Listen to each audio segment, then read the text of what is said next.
Síntese está de volta com mais um destaque da sessão plenária do Supremo Tribunal Federal desta quarta-feira, dia 12. Mandado de segurança 27.606. Henrique Bolzani versus Procurador-Geral da República. Relatora a ministra Ellen Grace. Um mandado de segurança contra ato do Procurador-Geral da República que indeferiu pedido de inscrição definitiva do impetrante, candidato no 24º concurso para Procurador da República. O indeferimento foi sob o fundamento de que o candidato não teria os 3 anos de atividade jurídica, pré-requisito necessário para tomar posse no cargo.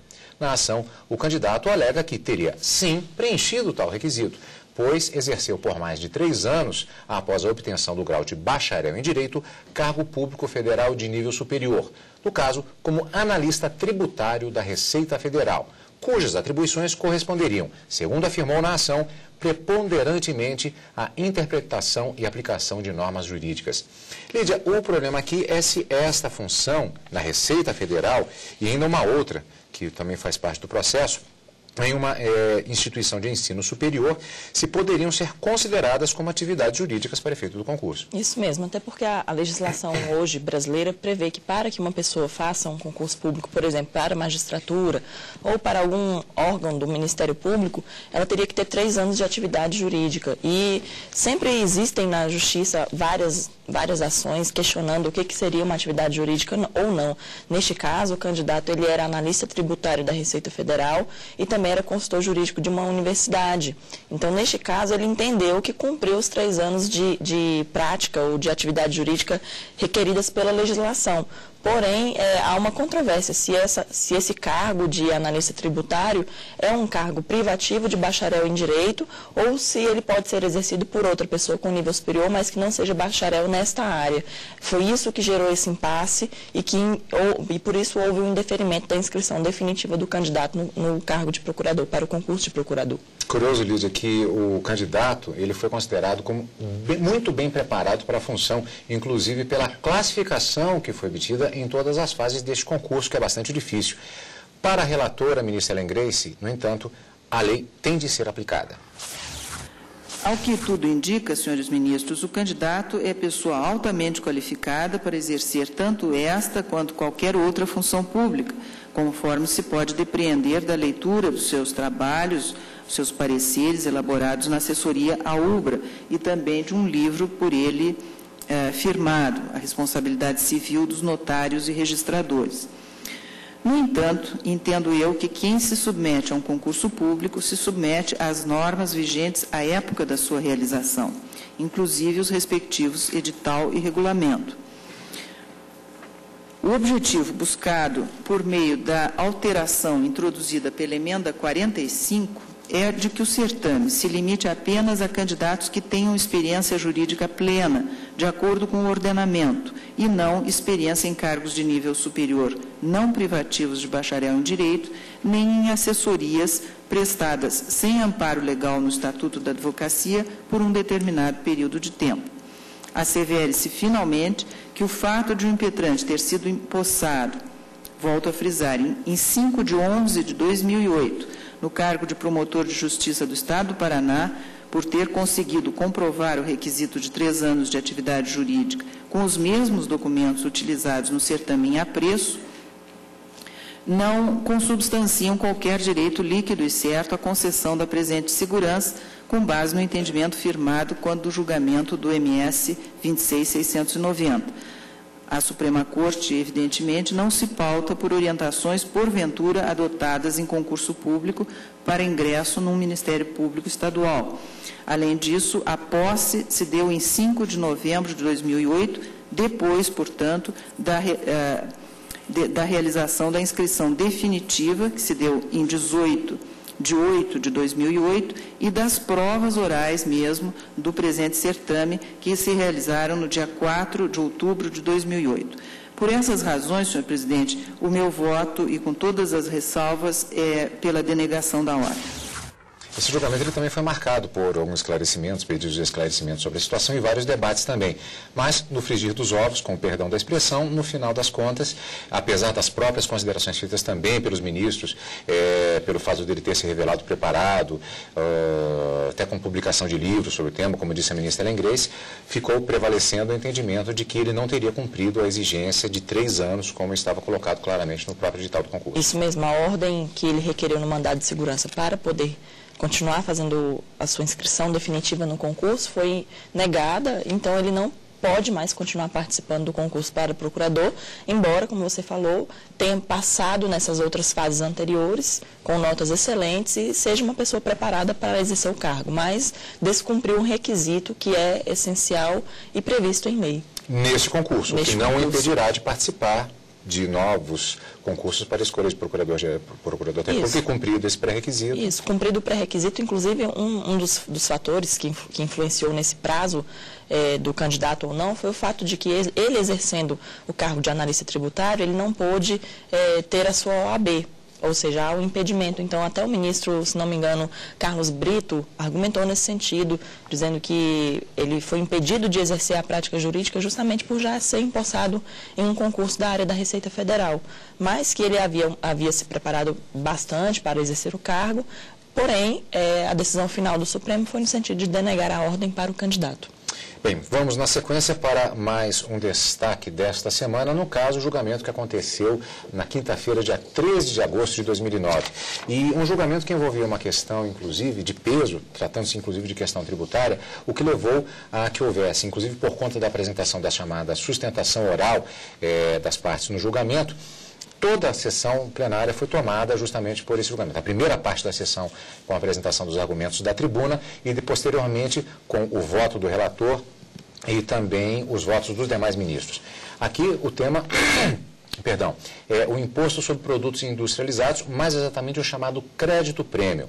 Foi o julgamento conjunto de 3 recursos extraordinários, 561.485, 577.348 e 577.302. A relatoria do ministro Ricardo Lewandowski, Petenat, SA Indústria Têxtil e outros, lembrando que são 3 processos, versus a União.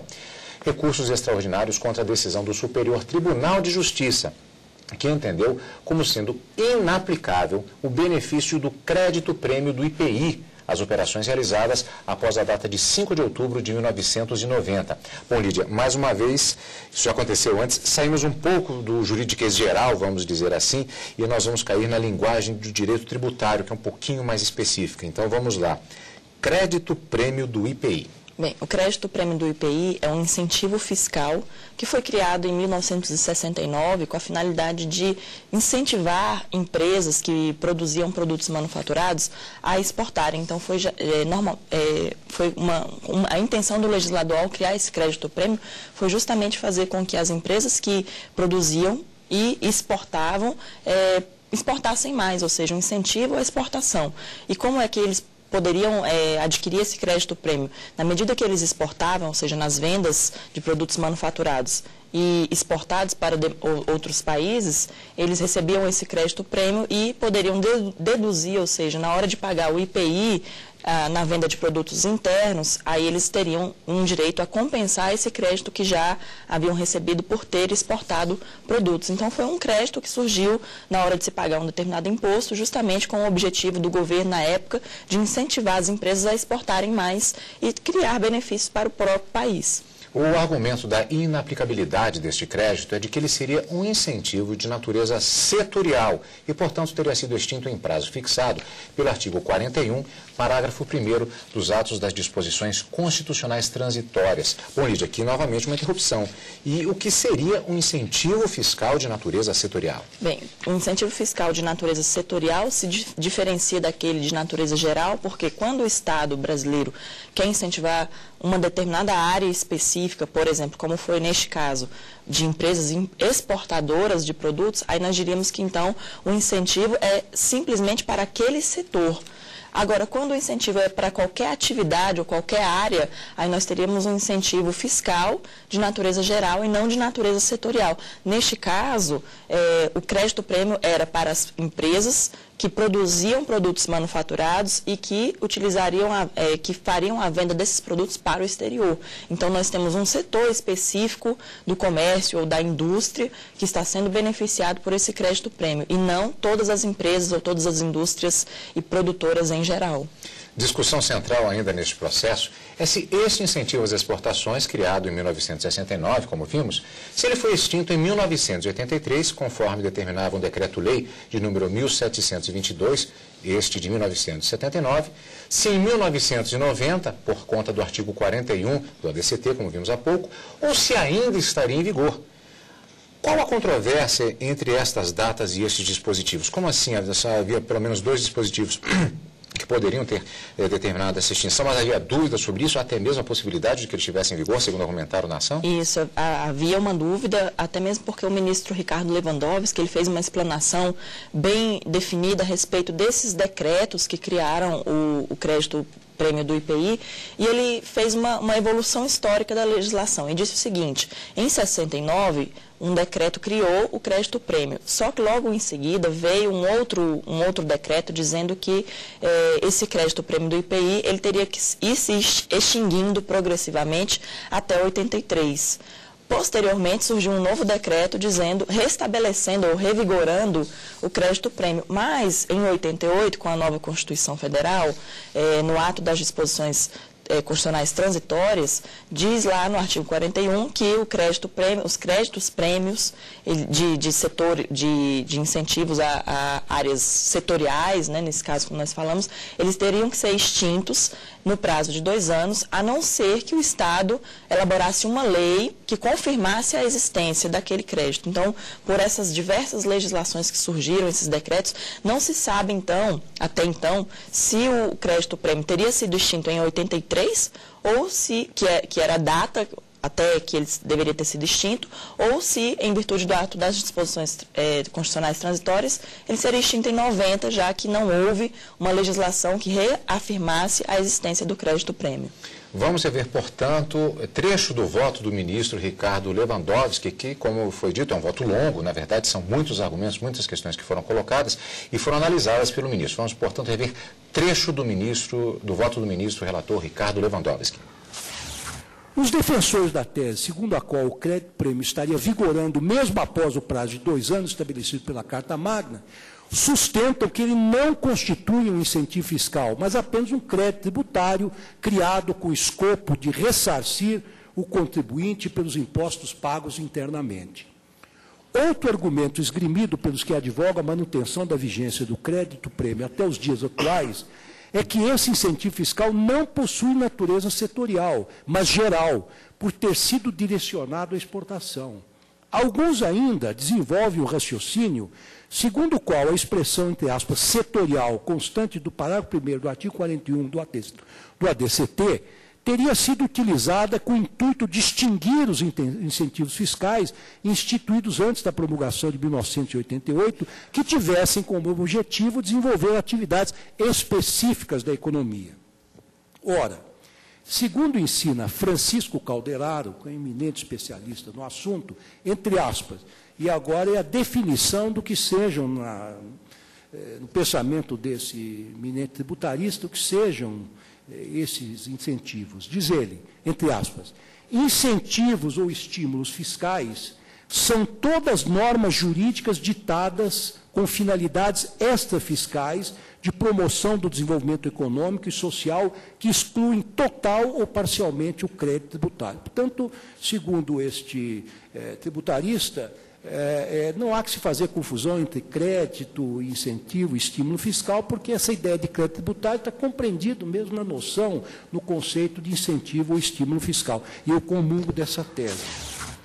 Bom, Lídia, isso significa que ele descartou, então, esta tese de que seria um incentivo fiscal de natureza setorial. Não. Ele não descartou, até mesmo porque neste momento do voto, ele simplesmente está fazendo um relatório do das teses adotadas partes recorrentes das empresas, porque para as empresas o crédito-prêmio continua sendo válido. Por que seria válido para as empresas? Porque o artigo do ADCT, que diz que eles deveriam ser extintos num prazo de 2 anos, seria simplesmente para os créditos de natureza setorial. E então eles entendem que não é setorial. O ministro Ricardo Lewandowski, ao contrário, ele entende que é setorial, inclusive o voto, o inteiro teor do voto do ministro está disponível no site do STF para quem quiser ler, e ele fala exatamente que por ser um crédito relativo a um incentivo fiscal dado à área do setor de produção de industrialização de produtos industrializados, mas que exportavam, então ele mantém, neste caso, o seu entendimento no sentido de que é um crédito de natureza setorial. Dá a entender que ele teria se desvinculado dessa tese, mas o fato é que ele estava simplesmente dizendo quais eram as teses apresentadas no plenário do Supremo. E ao longo de todo o voto ele vai analisando para chegar à conclusão final com relação, particularmente, à data de extinção deste creditamento do IPI. Isso, até porque se ele entende que é um crédito de natureza setorial, então ele tem que aplicar o artigo 41 do ADCT. Então, para que isso aconteça, se não houve legislação confirmando esse crédito do IPI, para o ministro Ricardo Lewandowski, então ele estaria extinto em 1990, já que em 88 surgiu a Constituição. Teríamos dois anos de prazo para editar uma lei, não foi editada, então, na visão dele, sendo setorial, estaria extinto. É o que vamos ver agora no final do voto do ministro Ricardo Lewandowski. Eu voto em face de todo exposto, conheço do recurso extraordinário, mas nego-lhe provimento. É como voto. Nesse caso, então, fechando a questão, a partir de 1990, salvo engano, 5 de outubro de 1990. Isso, porque a Constituição Federal surgiu em 5 de outubro de 1988, então, pelo artigo 41, como falamos, 2 anos para se confirmar a existência desse crédito-prêmio do IPI. Como não houve confirmação, e já que ele é um crédito-prêmio destinado a um determinado setor, não houve confirmação, estaria extinto nesta data, 5 de outubro de 1990. Vale lembrar, inclusive, que havia uma expectativa muito grande com relação a este processo, porque da parte exatamente dos empresários, como você até nos disse hoje no início do programa, inclusive, havia uma expectativa com relação aos empresários do setor de importação e de importação e exportação, e que tinham uma expectativa com o recebimento desse creditamento do IPI. E, por outro lado, no outro extremo do processo, havia uma expectativa da própria Receita Federal e da União, que tinha, inclusive, a argumentação que, se o posicionamento dos ministros fosse no sentido da existência ainda do direito a este creditamento, isso acarretaria um prejuízo significativo aos cofres públicos. Então, foi algo que foi bastante comentado, independente de ser um argumento jurídico ou não, mas havia uma expectativa também nesse sentido. Com certeza. E todos os debates que são gerados em torno de direito tributário, sempre nós vamos ter 2 polos, aquele que quer receber o crédito e o outro que pretende não pagá-lo, mas não porque simplesmente quer ficar inadimplente, mas porque há argumentos contra o pagamento desse determinado valor. Então, gera debate e debates importantes no Supremo justamente pelos interesses econômicos de ambas as partes, tanto do Estado brasileiro como das empresas que pagam determinado imposto e, porventura, querem receber o crédito que eles entendem que é devido. Esse processo é um processo longo, como dissemos, o voto inclusive está disponível no site do Supremo Tribunal Federal, o voto do ministro Ricardo Lewandowski. Há outros processos, ele inclusive tramitou, é uma questão que vem tramitando na Justiça já há algum tempo, e que aqui se trata, evidentemente, de um resumo a respeito dos debates que movimentaram, no caso, inclusive, particularmente, a última sessão plenária do Supremo Tribunal Federal. No final, o presidente, ministro Gilmar Mendes, também votou. Vamos rever trecho do voto e a sentença sobre o caso. Depois voltamos.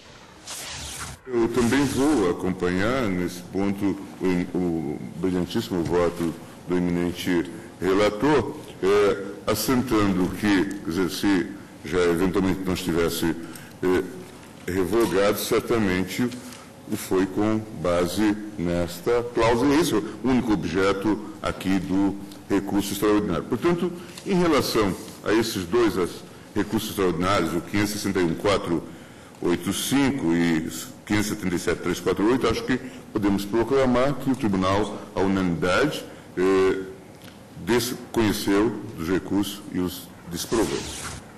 Luiz, agora aqui uma curiosidade que tem de ser esclarecida, que é o seguinte, como vimos agora na proclamação da sentença, o ministro Gilmar Mendes falou sobre 2 recursos extraordinários, mas eram 3 recursos no julgamento conjunto. O terceiro, houve resultados também, como vimos, ele não foi conhecido. Por quê? Porque deixou de ser cumprido um requisito essencial para um recurso extraordinário, que seria o pré-questionamento. Ou seja, esse recurso, já houve uma decisão sobre essa situação lá no STJ, Superior Tribunal de Justiça. Só que no acórdão do STJ não houve uma discussão a respeito dessa data definitiva para a extinção ou não do crédito prêmio do IPI. Ou seja, esse debate não foi realizado no STJ, não houve um pré-questionamento dessa questão. E para que haja um recurso extraordinário, é necessário que as questões já tenham sido debatidas anteriormente, por onde aquele processo passou, o tribunal já tem que ter se manifestado a respeito do assunto, para depois chegar até o Supremo Tribunal Federal. O Supremo não admite questões que não tenham sido debatidas anteriormente pelos tribunais onde aquele processo já passou. Então, por isso, esse recurso especificamente não foi conhecido pelo plenário do Supremo por falta de pré-questionamento. Perfeito. Então, e com relação aos demais, os outros 2 recursos extraordinários, o entendimento fechado do Supremo, fechando, portanto, inclusive uma jurisprudência, o entendimento da Corte sobre a questão especificamente deste creditamento do imposto sobre produtos industrializados. E assim nós encerramos o nosso programa de hoje, mais uma edição de síntese, encontro marcado já na próxima semana, portanto, Lídia, com mais processos, julgamentos do Supremo Tribunal Federal. Com certeza, vamos estar analisando os principais julgamentos do Supremo na próxima semana.